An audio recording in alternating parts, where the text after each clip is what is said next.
견고한 믿음에 확실한 보장이 있습니다 라는 제목을 붙였는데, 오늘 말씀의 중심은 여호와를 경외하는 것, 여호와를 경외, 여기에 중심 포인트가 있습니다.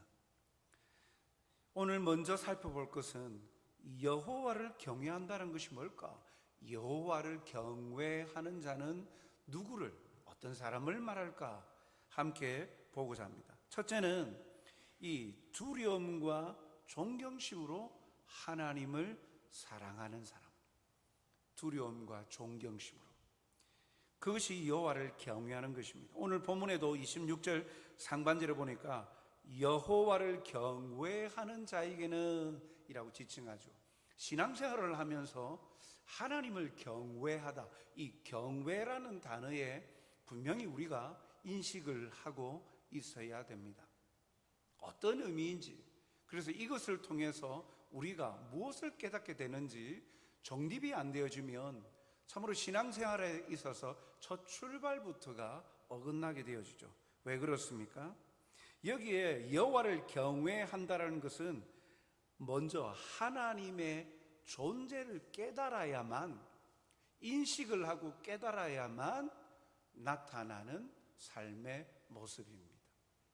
하나님이 어떠한 하나님인가? 창조주 하나님, 이 모든 역사를 주관하시는 주권자 하나님, 지금도 살아서 모든 시대와 역사를 이끌어 가시는 살아계신 하나님, 이 하나님에 대한 인식과 깨달음이 있을 때 비로소 하나님에 대한 태도가 나오는 것이죠. 하나님께 대한 그리스도인의 성도의 바른 태도는 경외, 하나님을 경외심을 가지고 경외하는 것인데, 하나님이 어떠한 분이신가에 대한 지적인 동의가 아니라 그 지식적인 내용을 통해서 온 마음으로 수용하고 용납하고 믿음으로 받아들일 때 비로소 하나님을 경외할 수 있는 것입니다. 눈에 보이지 아니한 영이신 하나님이 지금도 살아계신다.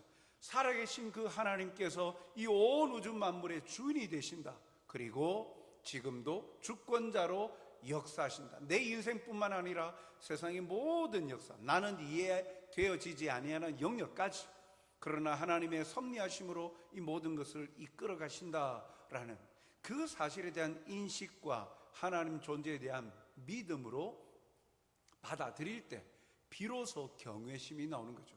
하나님이 어떤 분이신가 아니까 너무 자신은 초라해지는 거예요. 왜요? 거룩하신 하나님, 능치 못하심이 없으신 전능하신 하나님, 그 하나님 앞에 우리는 창조주 앞에 피조물이다. 그리고 한계가 있는 유한한 존재라는 것, 그런 사실을 깨달을 때, 그리고 또한 더불어서 거룩하신 하나님, 선하시고 거룩하시고 의로우신 하나님 앞에 우리가 낱낱이 발가벗겨진다는 사실을 깨닫게 되어질 때 두려움이 생기는 거죠. 내가 숨기고 싶었는데 하나님 앞에 서면, 하나님을 생각하면 사람들에게는 숨길 수 있지만 하나님에게는 중심까지도 다 보시니까 다 낱낱이 발가벗겨지는 거예요. 그러니까 두렵죠. 두려움. 그런데 그 두려움이 공포로 끝나는 것이 아니라 이렇게 연약함에도 불구하고 내가 누구라고 하나님께서 전부를 내어주셔서 사랑해 주시고 기회를 주셨어요. 그리고 기회를 주실 뿐만 아니라 자격을 우리에게 허락해 주셨죠. 우리가 취득한 것이 아닙니다. 하나님께서 선택하셔서 하나님의 선택하신 사람에게 믿음을 선물로 주셨어요. 성령님을 선물로 주셨어요. 함께 하시게끔. 그래서 우리 입장에서는 내가 믿어지는 것처럼 보이지만 그 믿음도 하나님께서 선물을 주셔서 그냥 거저 얻은 은혜라는 것이죠. 그러니까 거기에 존경심, 감사가 넘치는 거예요.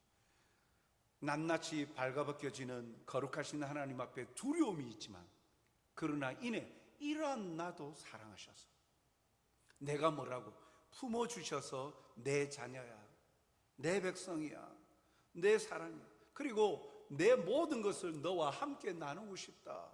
권세까지도 우리에게 주시니까. 그러니까 너무 감사하죠. 그래서 하나님을 존경하는 거예요. 존대하는 거예요. 높여드리는 것이죠. 이것이 경외함의 출발입니다. 하나님이 어떠한 분이신가 깨닫는 것, 신앙생활의 첫 출발이기도 하죠. 하나님에 대한 분명한 인식, 하나님이 어떻게 존재하시는 분이신지 그 자체를 인식하고 깨달을 때 나타나는 삶이 경외, 두려움과 그러나 존경심이 생겨요. 둘째로 여호와를 경외하는 자는요, 말씀을 사랑하고 자발적인 순종이 나타납니다. 시편 112편 1절 말씀을 보면 할렐루야, 여호와를 경외하며 그의 계명을 크게 즐거워하는 자는 복이 있도다. 여호와를 경외하는 것과 하나님의 계명을 크게 즐거워하는 것 동일한 거예요.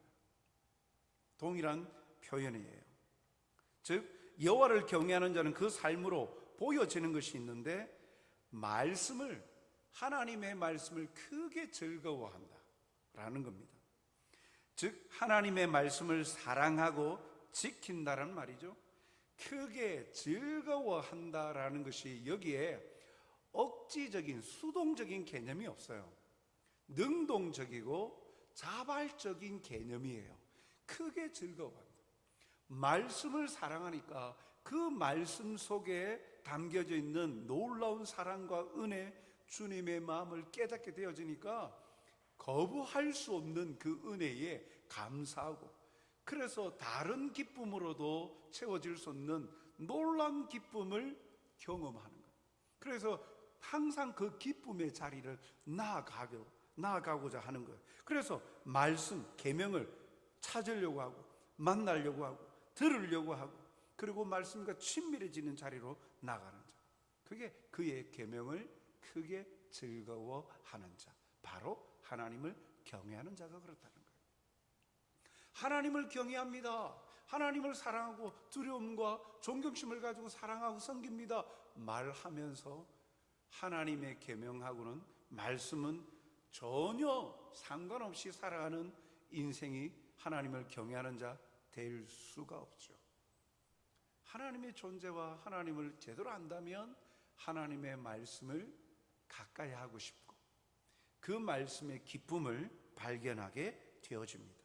또한 여호와를 경외하는 자는요, 세 번째, 정직한 태도로 살아갑니다. 시편 112편 2절을 보니까 정직한 자들의 후손에게 복이 있으리로다. 조금 전에 읽었던 시편 112편 1절에 이어지는 말씀이에요.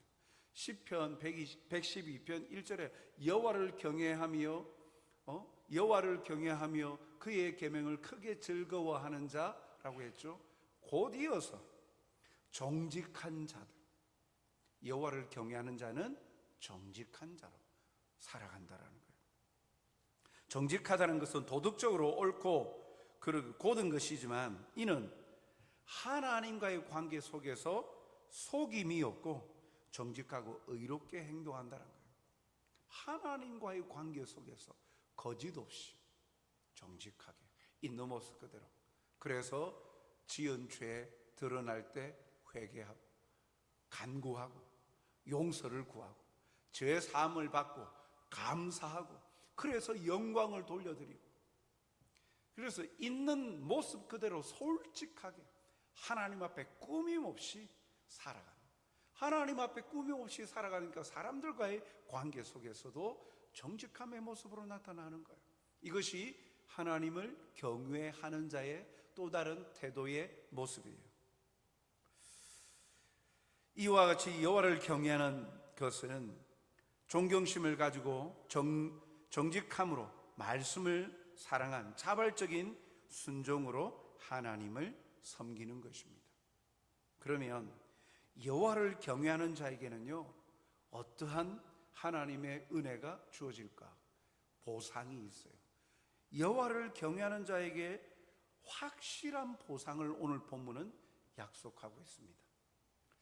늘 우리가 묵상합니다만 이 잠언서가 참 재미있는 이유가, 그리고 우리에게 읽혀지고 믿지 않는 사람들에게도 지혜서 해서 읽혀지는 이유가 이 구조 때문에 그래요. 잠언서는 조건문처럼 보이는데 어떻게 하면 어떻게 해준다, 하면 해준다. 그런 너무나도 단순한 구조로 이해되기 쉽게 보여주고 있는 거예요. 이 말씀에 보니까 여호와를 경외하는 자에게는요, 하나님이 어떤 것이 주어진다고요? 26절 중반에 보니까 견고한 의뢰가 있다라고 말합니다. 다르게 표현하면 이건 하나님이 든든한 배경이 되신다라는 거예요. 견고한 의뢰가 있다라는 것은 강력한 신뢰와 확신이 있다라는 거예요. 하나님을 경외하는 자에게는 누구도 빼앗을 수 없는 강력한 확신, 신뢰를 가지고 있다라는 거예요. 그 신뢰의 핵심이 뭐예요? 하나님이 우리의 배경이 되신다, 힘이 되신다는 거예요. 하나님을 경외하는 자에게 언제든지 믿고 신뢰할 만한 분이 계신다는 거예요. 든든한 분이 있습니다. 사람은 때에 따라서 자기의 관점이나 환경 여하에 따라서 옮겨 다닙니다. 신뢰의 관계가 있다가 깨어지죠. 그래서 자기 이득을 쫓아서 또 다른 사람과의 관계를 맺습니다. 그러다가 또 마음에 안 들면 또 깨어지고 또 다른 쪽으로 이리 저리 기웃하죠. 왜요? 사람들은 상수가 아니라 변수니까요. 자기 자신도 자기의 생각을 이해하지 못할 때가 많지 않습니까? 같은 마음을 품고 뜻을 품고 쫙 가는가 하면 어느 순간인가 또 생각이 또 바뀌잖아요. 그러니 자기 자신도 그런데 다른 사람도 동일하죠. 그런데 변하지 아니하시는 분, 그래서 성경에는 신실하신 분, 약속하신 것은 반드시 이루어 주시는 신실하신 분, 하나님이 계시는 거예요. 그래, 확실한 것을 쥐고 있으니까 얼마나 든든합니까?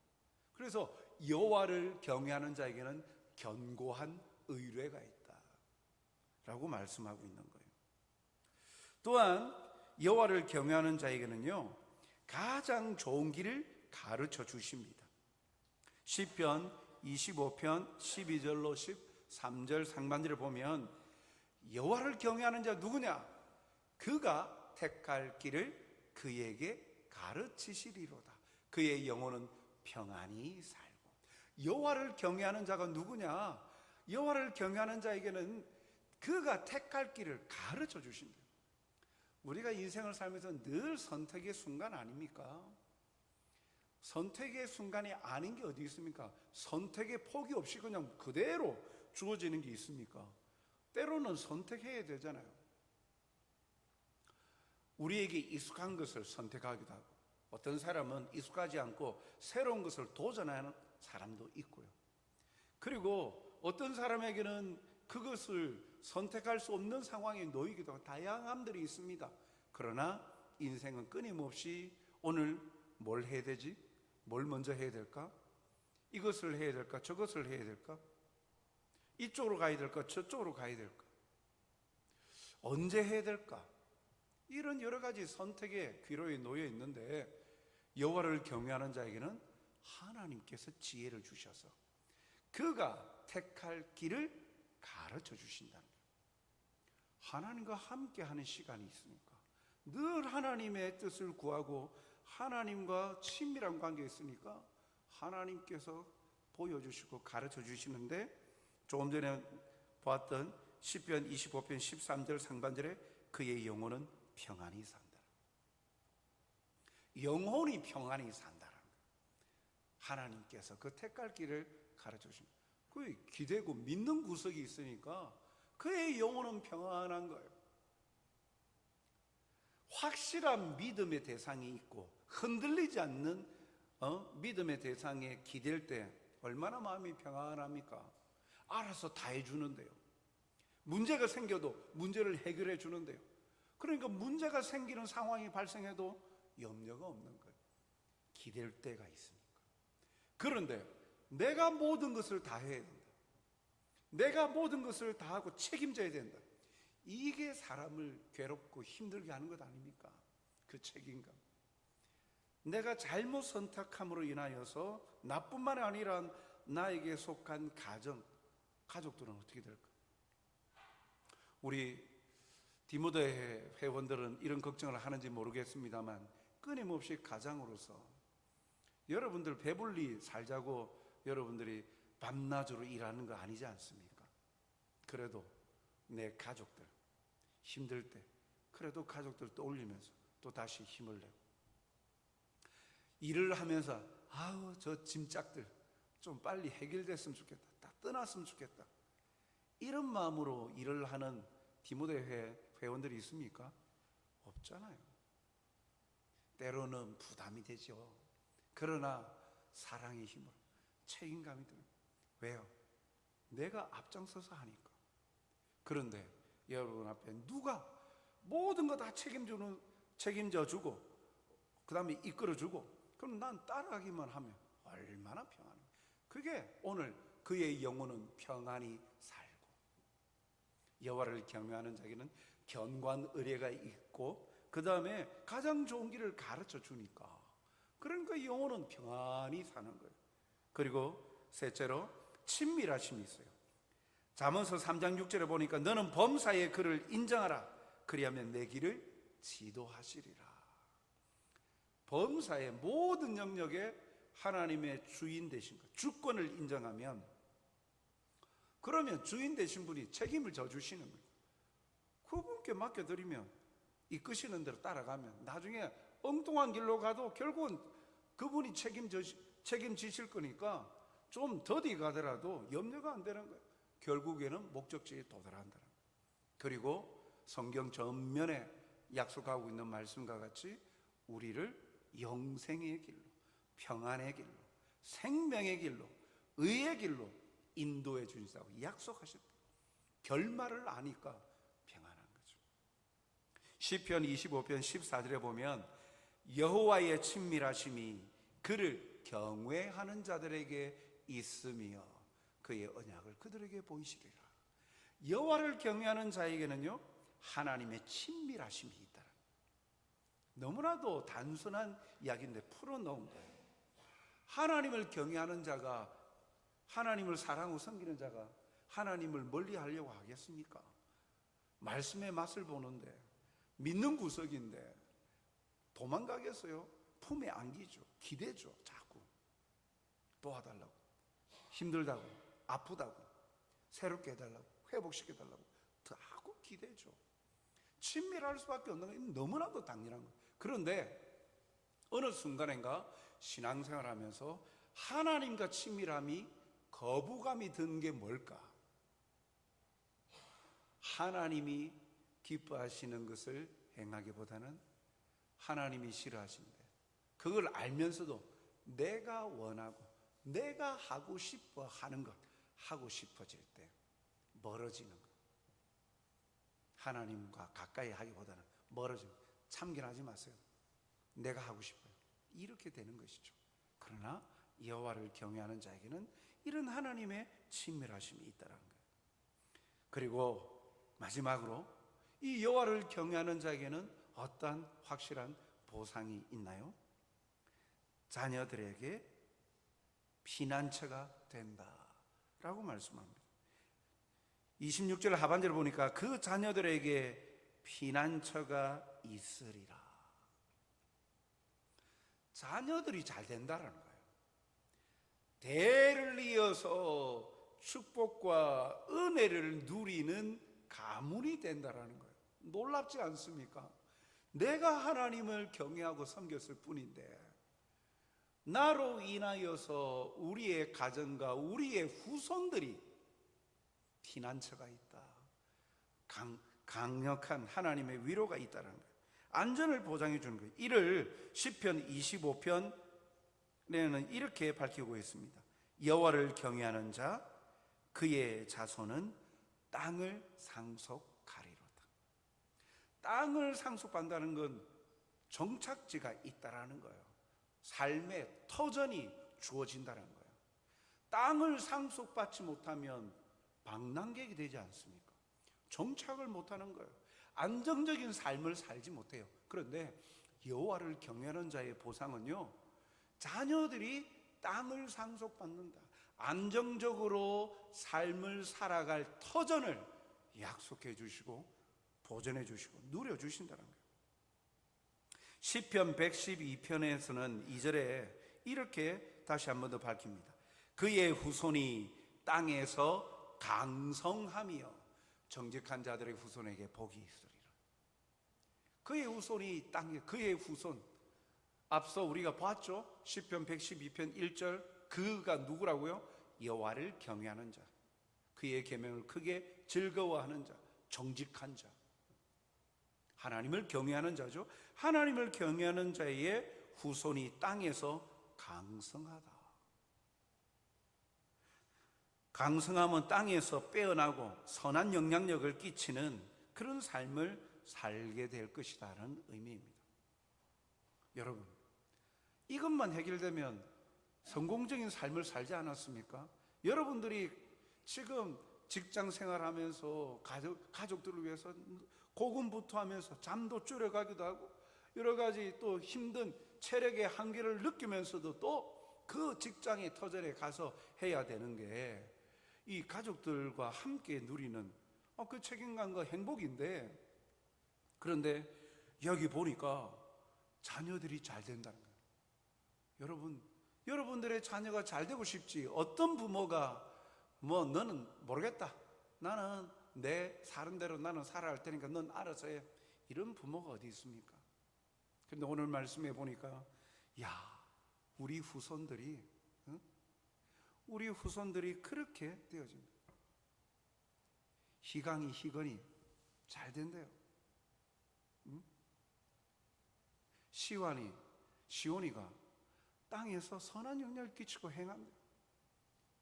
조아가 사람들이 바라보면서 행복해하면서 선한 영향력을 끼치고 땅에서 강성해져 간다. 최성은 집사님이 앞으로 태어날 후손들이 그렇게 된대요. 그렇게 보상해 주신대요. 성공적이고 행복한 가정 아닙니까? 자녀들이 잘 되고 남들이 부러워하잖아요. 사람들이 부러워하면서 우리 아이가 어디에 다니고 어디 회사 다니고 어디 뭐 했고 얼마나 자랑스러워합니까? 세상적인 가치 기준으로 볼 때 사람들은 경제적인 그런 기준으로 막 이렇게 자랑 떠벌리고 하지만 우리에게는 그보다도 더한 하나님의 보상이 이렇게 주어진대요. 그러면 여러분들은 잘 산 거예요. 그러면 여러분들 인생은 하나님 앞에서도 사람들 앞에서도 성공적인 가정의 삶을 사는 거예요. 그것이 가능해지는 것 바로 여호와를 경외하는 자가 되는 거예요. 사랑하는 성도 여러분, 디모데회 여러분, 여러분들의 가정이 행복하고 자자손손 잘 되는 복을 받는 비결은 바로 하나님과의 관계 속에서 하나님을 경외하는 데에 있다라는 거예요. 하나님을 경외하면 하나님께서 이와 같이 보상해 주신다라는 거예요. 하나님을 인정하지 아니하고 인간적인 삶의 모습에만 기대면 결국 우리에게 돌아오는 것은 실패와 좌절, 고민과 고통뿐입니다. 사회에서 자리 잡고 또한 다음 세대를 위하여서 고군분투하는 여러분들의 삶의 우선순위가 세상적인 성공이 아니라 하나님 관계 속에서의 성공적인 삶을 살아가시는 우리 디모데회 여러분들이 되시기 바랍니다. 그러면 하나님이 책임져 주시는 거예요. 그런 은혜들을 젊을 때부터 많이 경험하면 좋겠어요. 그러면 그 모습을 자녀들이 보고 배우는 거예요. 아니, 우리 아빠는 저 다른 집의 아빠보다는 뭐 좋은 옷도 못 입고 우리 집 집도 별로 그렇지도 않는데 우리 집은 왜 이래? 그 보니까 늘 항상 아빠의 모습 속에서, 부모의 모습 속에서 하나님이 떠나지 않는, 하나님의 사랑이 떠나지 아니하는, 하나님의 위로하심과 함께하심을 늘 맛보는 거예요. 그게 신앙 교육이잖아요. 그러니까 아이들이 되는 거예요.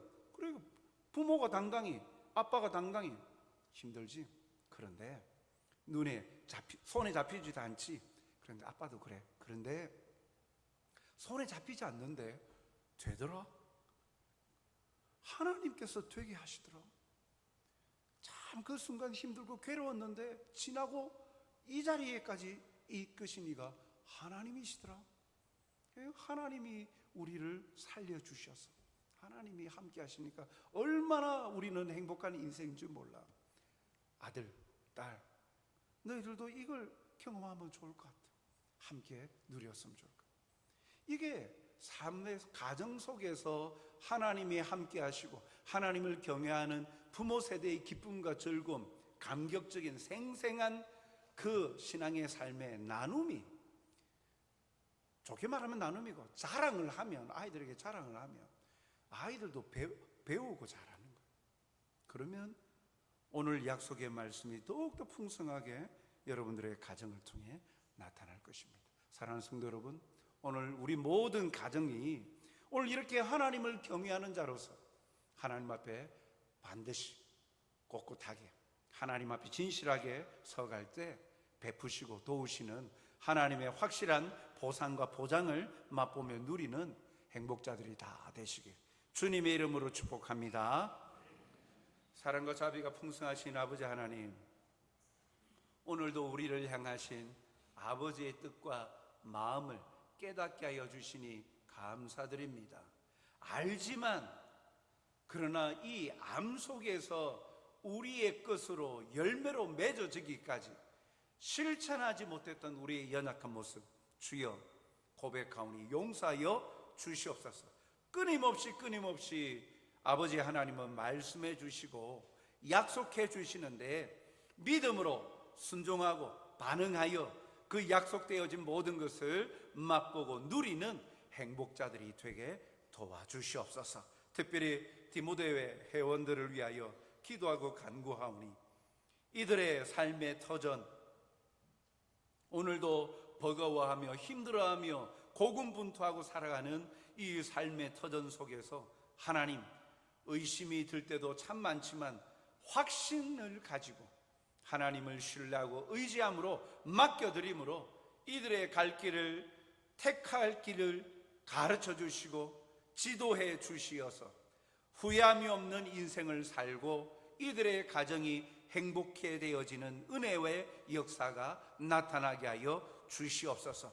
그리하여 날마다 이들의 고백을 통하여 하나님의 살아계심이 얼마나 크고 놀라운 것인지를 고백함으로 간증의 제목들이 많아지게 하여 주시옵소서. 감사하며 예수님 이름으로 기도하옵나이다.